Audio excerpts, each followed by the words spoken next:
Hello, everybody.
Hello.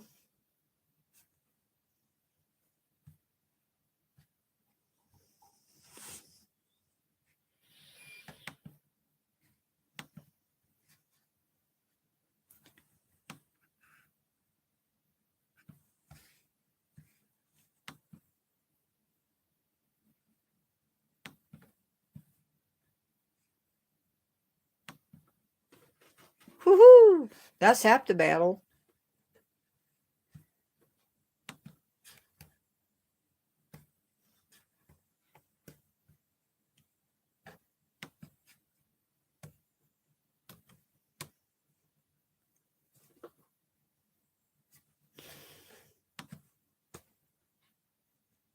I don't understand when I have a perfectly good thumbnail attached to the live, why it doesn't come through.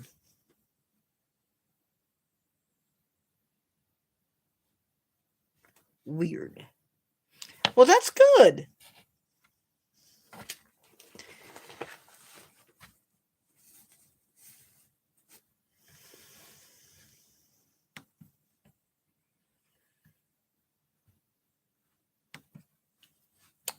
Oh, nuts.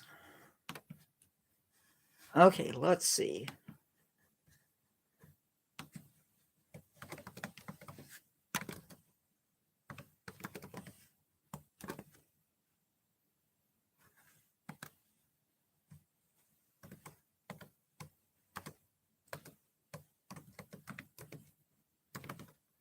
Yeah.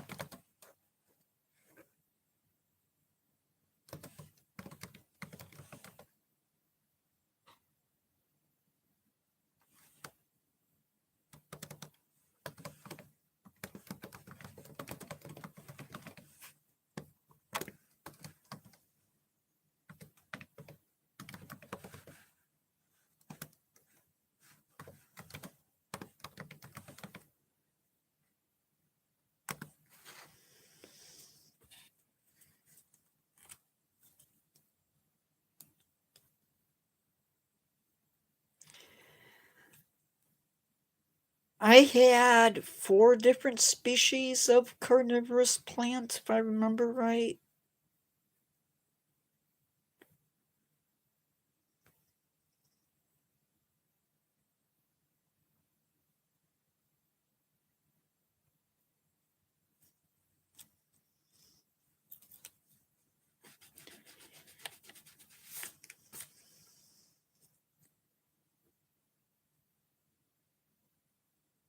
Hi, everybody. Welcome to the stream.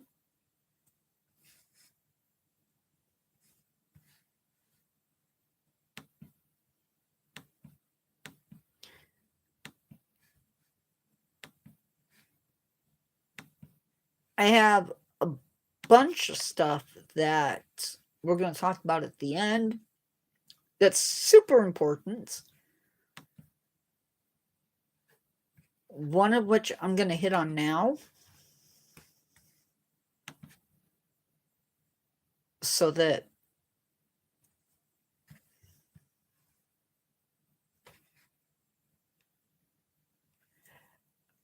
nuts. I didn't do that.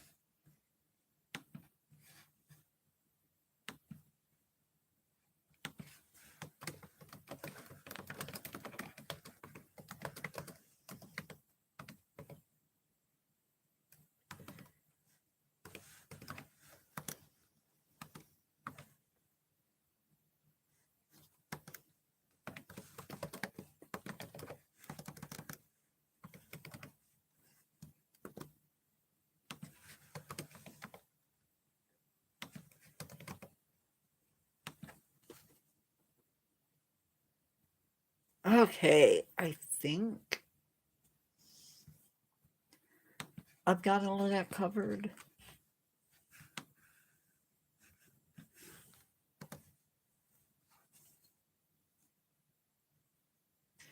Welcome, everybody. I am Charlie, and this is the Natureverse 4.7. And today we are talking about carnivorous plants and just how truly amazing they are. They have adapted to soils or situations where maybe nutrients just are not easily accessible. And we're going to learn more about them as we enter the Natureverse today. There are around 630 species of carnivorous plants out there. Most of these plants consume insects, but there are a few who are capable of taking in small reptiles as well as small mammals. There are plants that eat crustaceans, mosquitoes, small fish, even protozoa. It's also important to note that these plants still have chloroplast. Yes, that is why. They still carry out photosynthesis, but like I said previously, the soils that they live in don't contain all of the nutrients that it needs as a plant. So by eating animals, they get those nutrients. Most of our carnivorous plants live in bogs, swamps, bodies of water, forest, sandy or rocky sites, and every continent has carnivorous plants except for Antarctica.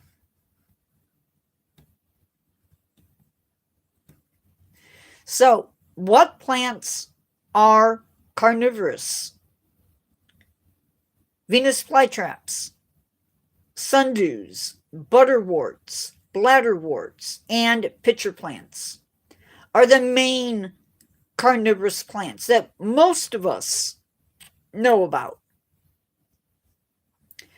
But there are some that are unique, and we're going to talk about those here. I only came across one other one, and it is a plant. I'm not going to try to pronounce its name. I'm going to post it into chat. There we go. So basically, this plant feeds on protozoa.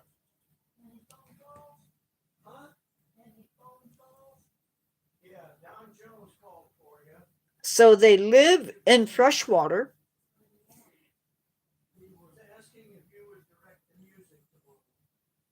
And as an animal enters, as a protozoa enters one of the little traps, they are directed to where they're going to be digested.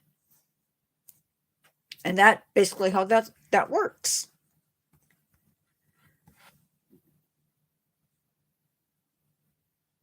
So then, our next one that we're going to talk about is the pitcher plants. Now, think of a pitcher plant as a cup. And those cups have a rim. If this is our trap, there's a rim. That rim has nectar around the outside.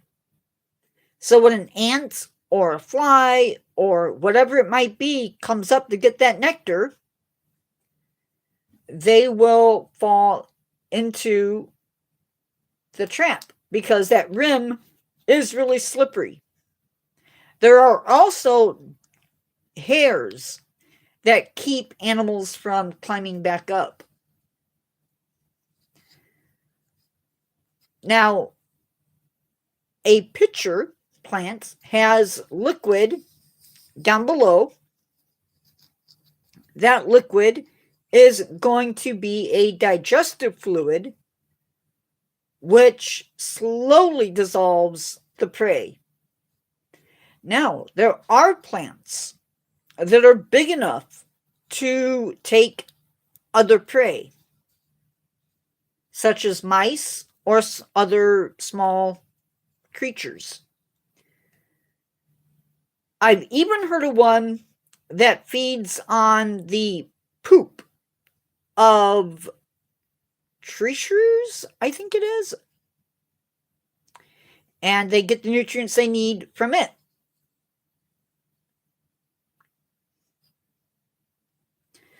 Now, there is a plant called the cobra plant, and these live in North America.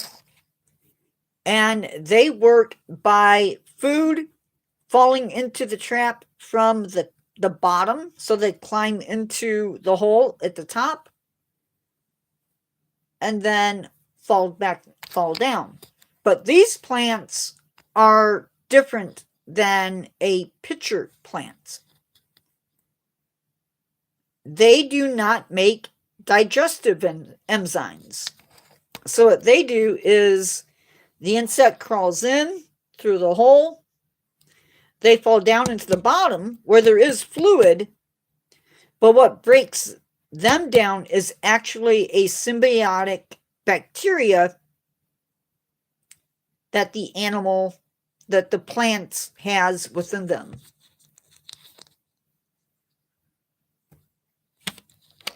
Venus flytraps are next. And these traps are sort of unique. So each trap has two sides, and on each trap there are hairs. An insect or a spider, in order to trigger those hairs, or in order to trigger the trap, has to touch two hairs within 20 seconds of each other. If they do that, the trap closes. And they have to touch two of those hairs. Once that happens, the trap will close. One plant will have many different traps. But once it closes, it will stay closed for up to 10 days, during which time it will digest the insect or the spider. A healthy trap can close in less than 1/10 of a second. What is a sundew? Sundews are basically leaves that are covered in little hairs that have little bits of fluid at the tops of those little hairs. Those little hairs smell sweet, and they bring in insects. But that sweet-smelling liquid is also a glue of sorts, and it traps the insect. As it struggles to get free, it becomes more trapped, and the hairs will actually bend towards the leaf. In some cases, the leaf will wrap around the insect.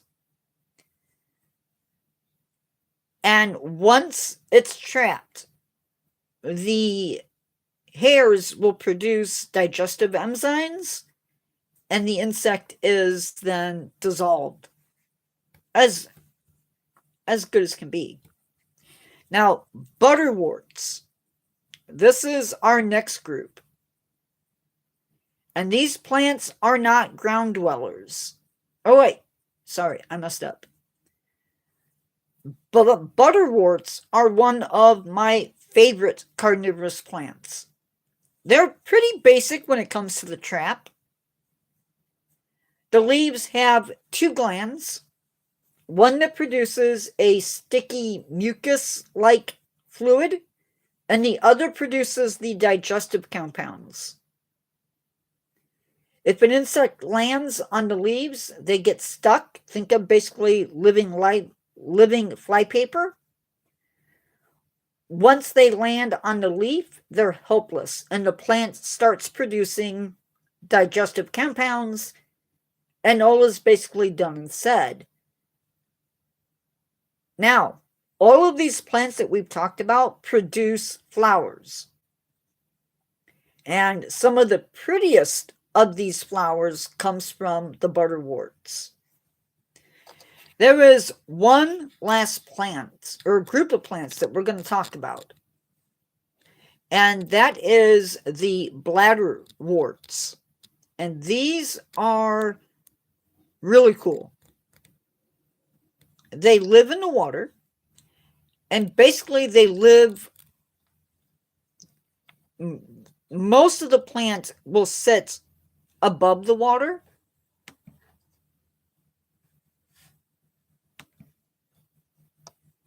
With the roots and the traps sitting in the water.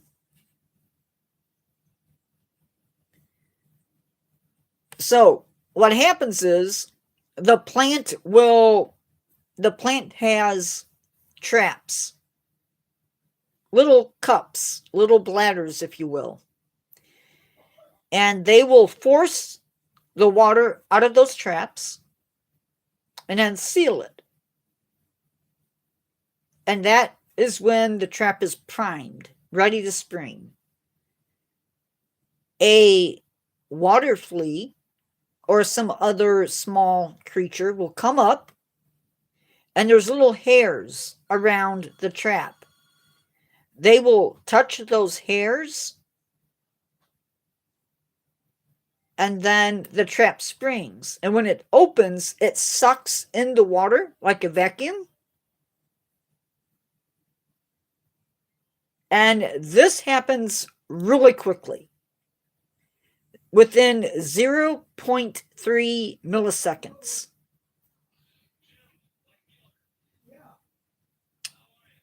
Without the air, the animal suffocates.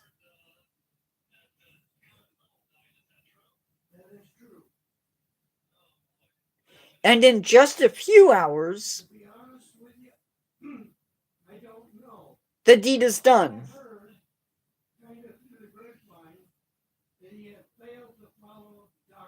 Within 30 minutes, the animals are digested and the traps can be reset. Aren't you glad we don't have traps big enough to eat humans? Although the thought sends shivers down my spine, to be honest.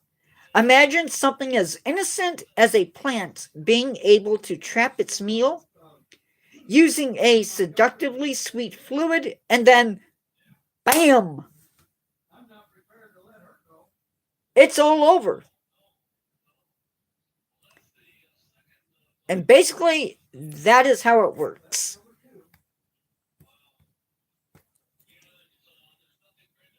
Now, I'm going to open it up for chat, but I'm also going to cover some things that are important.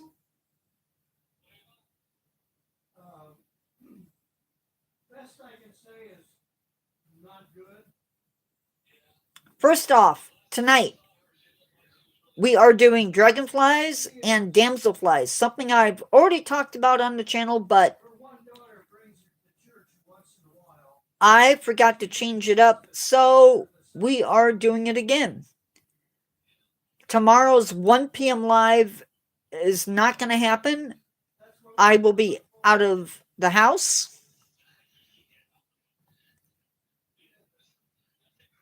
The 1 p.m. live will be moved to the 6 p.m. slot. And we're doing the Congo Gorilla Forest and Pongo Land. On Thursday, the 5th of March, there is not going to be a live on that day. It is a Thursday. That's for the Wildlife Replica World channel. And that live would typically happen at 6 p.m. Depending upon how I feel on the 6th, which is a Friday, we may or may not do the 1 p.m. live. So you need to check the channel community page and see what it says.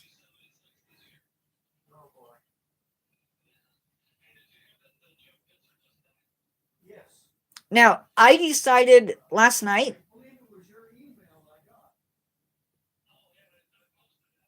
that I will not be allowing the WT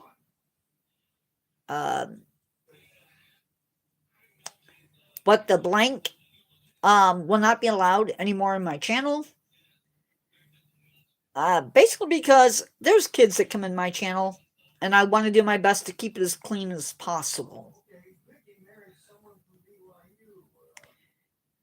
Hi, Firebach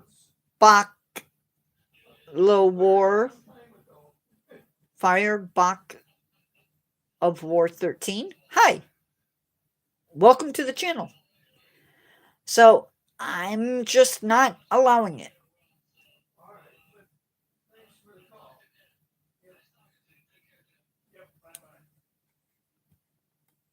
Upcoming lives for next week. February 24th, we're doing Bumblebees at 1 p.m. and Carpenter Bees at 6 p.m. February 27th,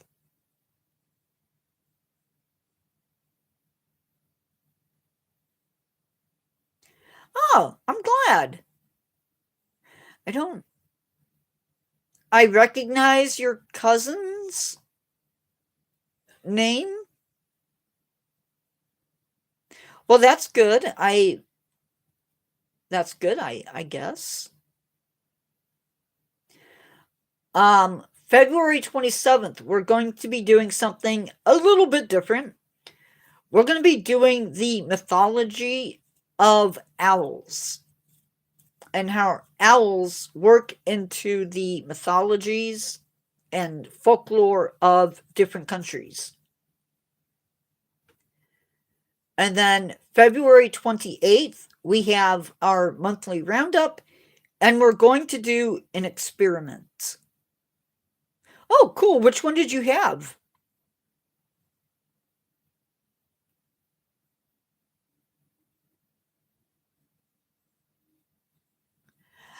I don't know on that score because that's not what it says, but maybe.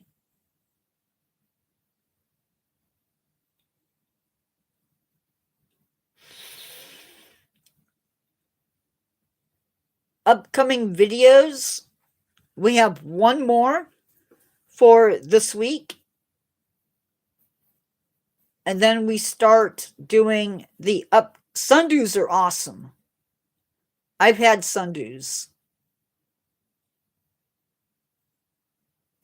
They're a little bit different than the others,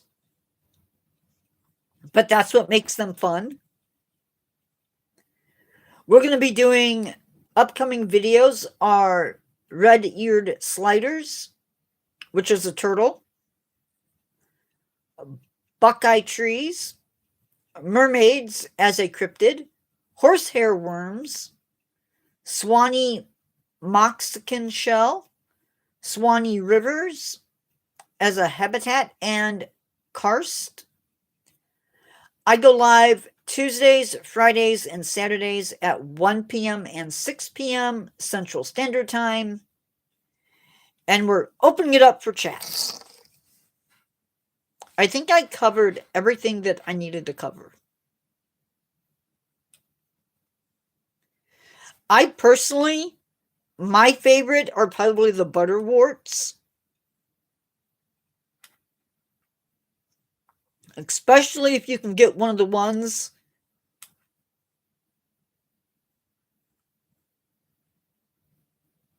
Oh, cool. Carla, I love sundews. No, you're fine. I like it too. That's why they're there. I could have a bunch of empty tanks, but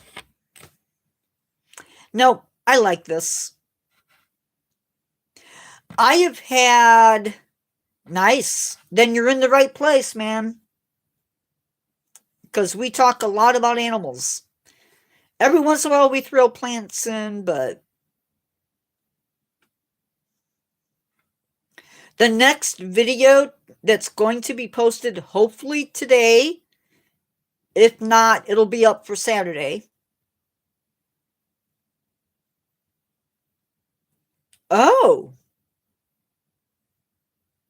I did not know that.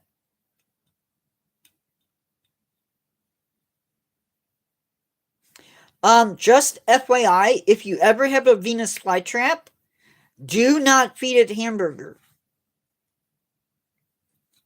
It's not good for them.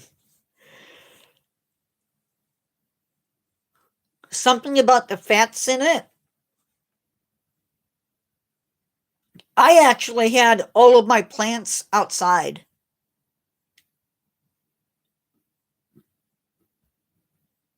So they could feed like they would in the wild. I did have to offer some shade, but that wasn't too hard.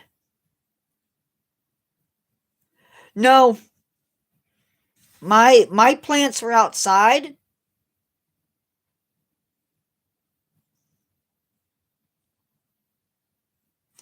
All I had for mine was outside, and the insects basically took care of that for me.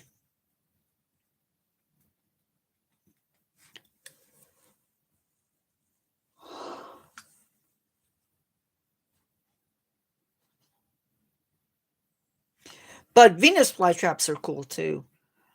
I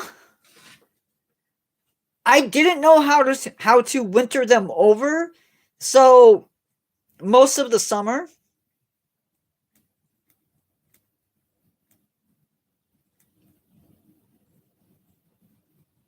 Thank you.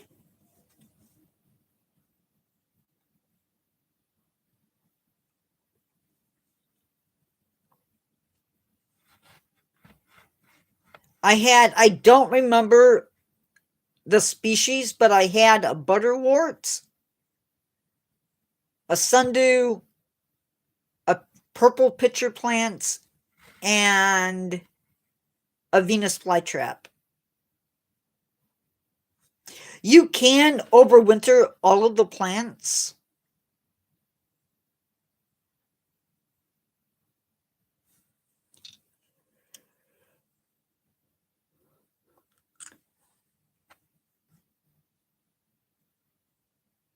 Oh.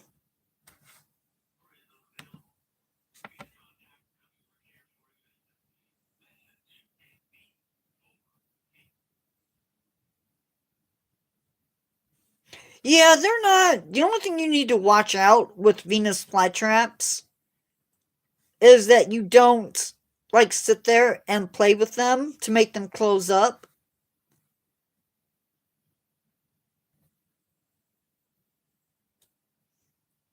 As long as you're not doing that, it's not too bad. So, Carla Erickson, if you if you read up on how to overwinter your plants, and then I would not, with our conditions, I would not leave them outside through the winter. I don't think so, as long as you're not sticking your fingers into traps. You're not you're not their designated prey. Oh, well, that's good reason not to do that.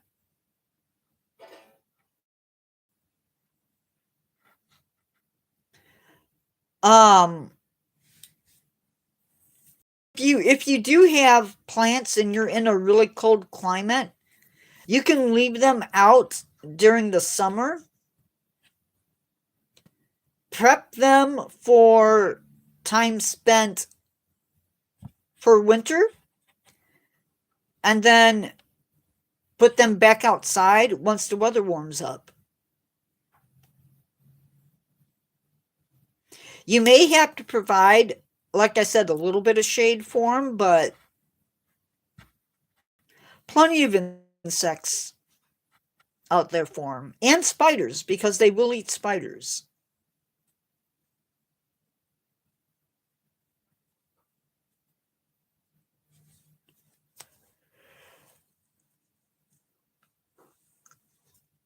I think everybody should get a butterwort.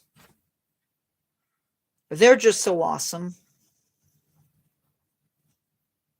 It's like living flypaper. Yeah, you need to, because most of these plants are going to be bog-ish plants, so they need that water. Butterwort. So here.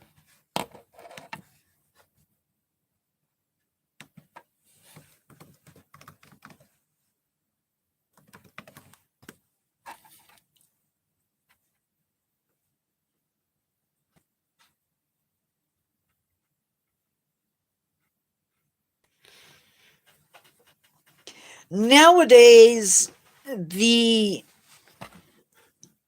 you can look up and find care sheets for all of these. Yes, distilled water. I would, if that's what it said, I think that's what I used for mine. Tap water has too many chemicals in it.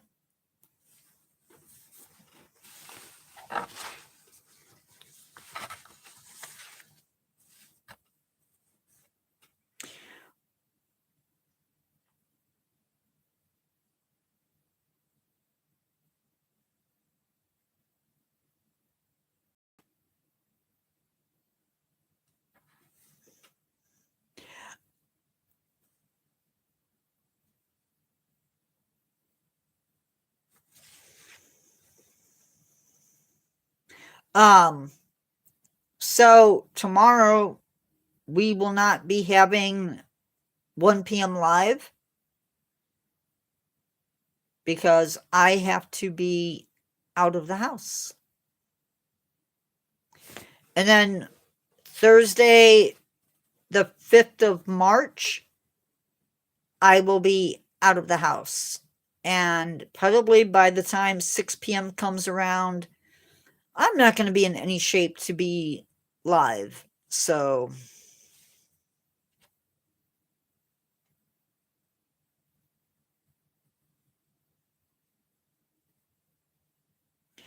I'm going to be a mess.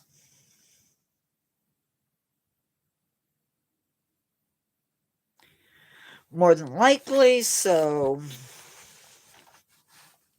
just keep that in mind if you subscribe to the other channel. Oh, yeah.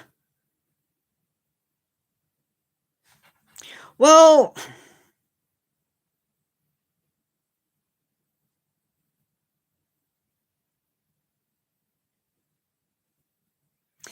the water that they're getting, it just makes me wonder.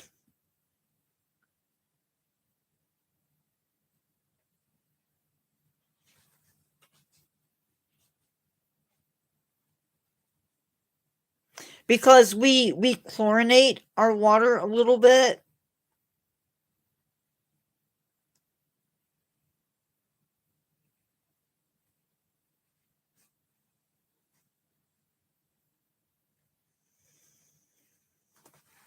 I don't know if we still add fluoride to our drinking water, but it's safer for the plants to use either rainwater or distilled water.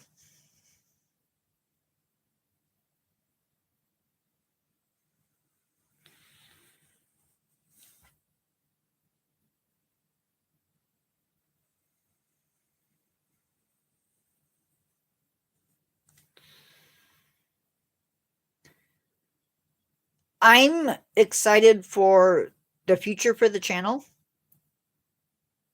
I looked at stats yesterday.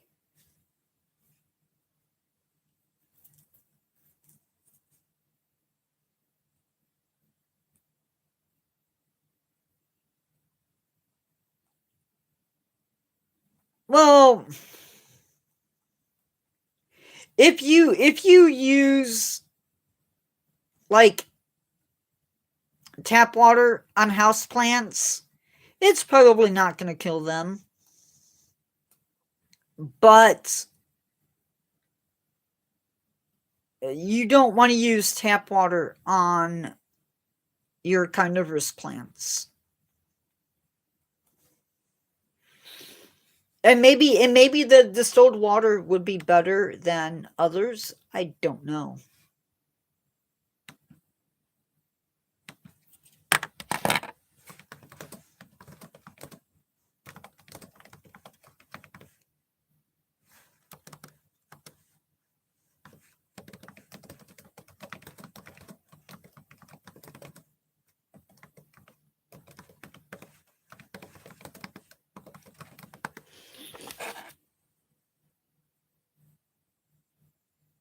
So the reason that we use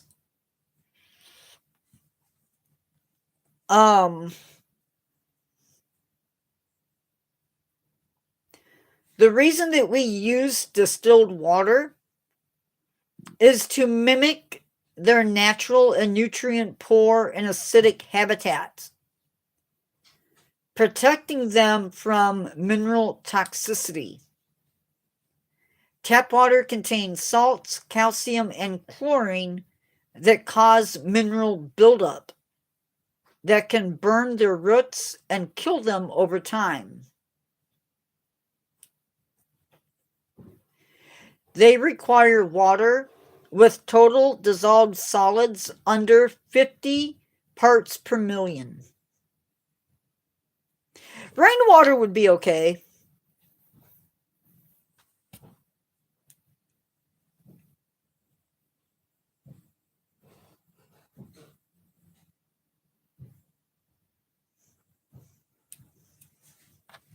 But that's why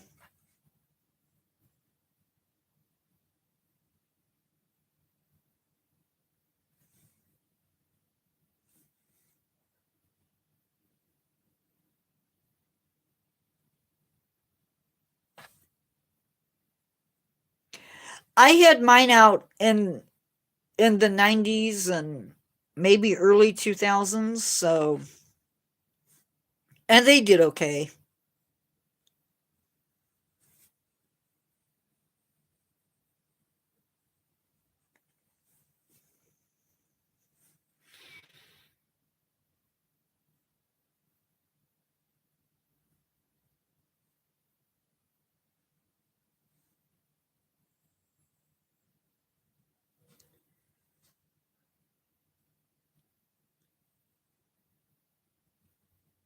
I might, who knows, I might still have my plants had I taken steps to keep them.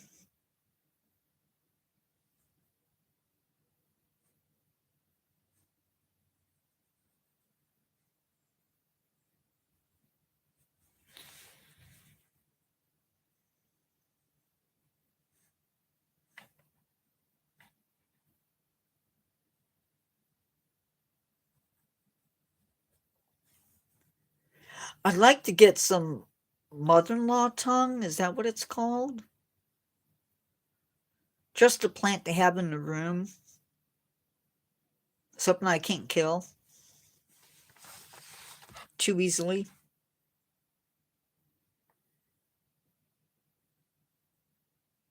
Yeah, that's true.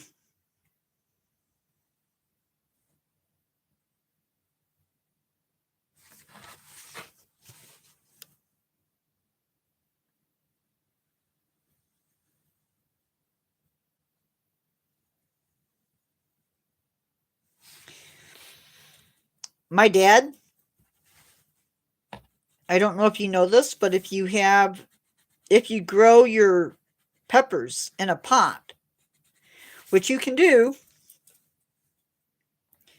you can cut back your pepper plants, remove the leaves, and trim them down. You can overwinter your peppers and place them back outside in the spring once the weather warms up, and they will produce again. No,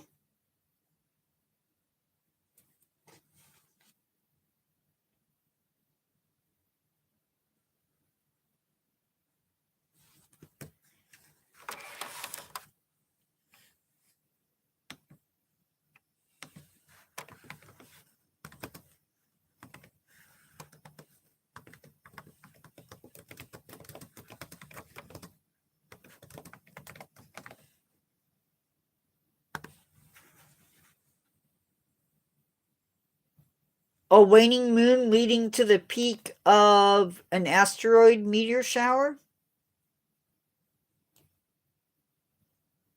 Additionally, look low in the east before sunrise, April 24th through the 25th, to see the alignment of the crescent moon, Saturn, and Venus.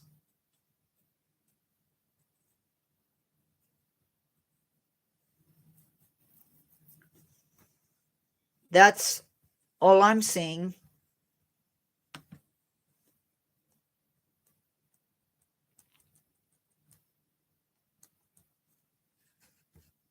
And you might be able to see the M51 galaxy near the Big Dipper.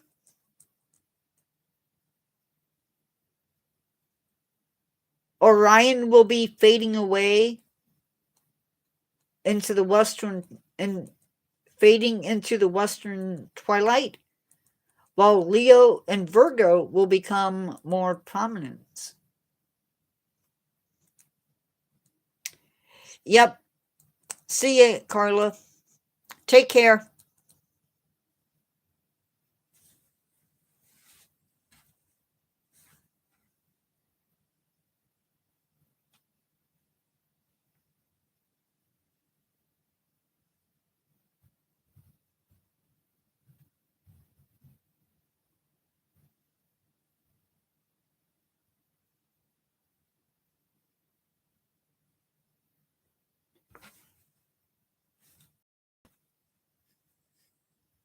I'm not seeing anything about 6 planets aligning.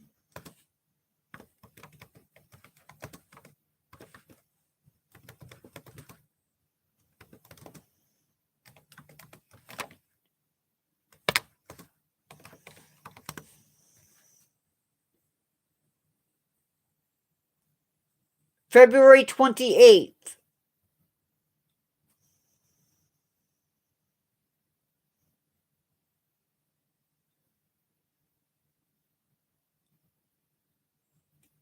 Mars, Venus, Saturn, Neptune, Uranus, and Jupiter.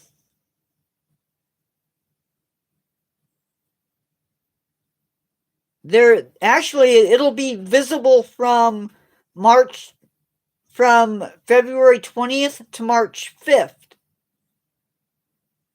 February 28th will be the best viewing conditions.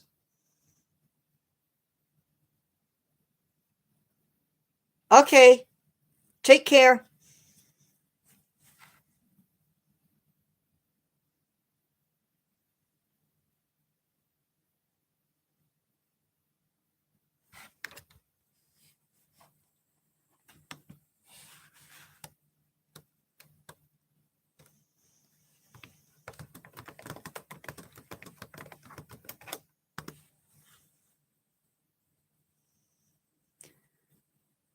The last time this happened was in August of 2025 and June 2024.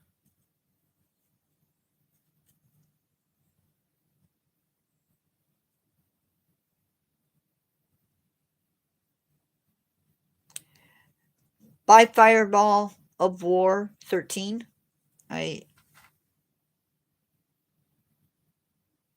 thank you for coming in.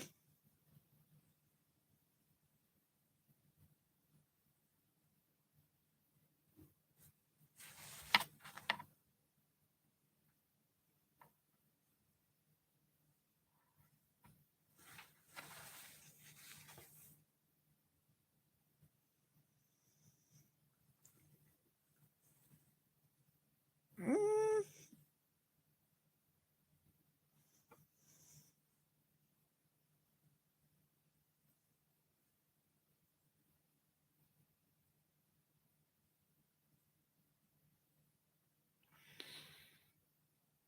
I mean, if it only happens once a year, then it's still pretty rare. It's not like the meteor showers that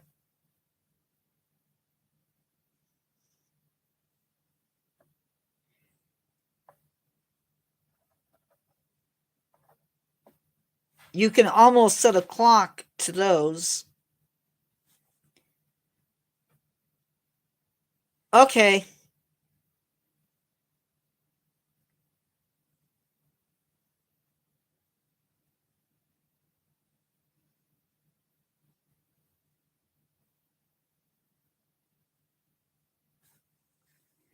Bye, guys.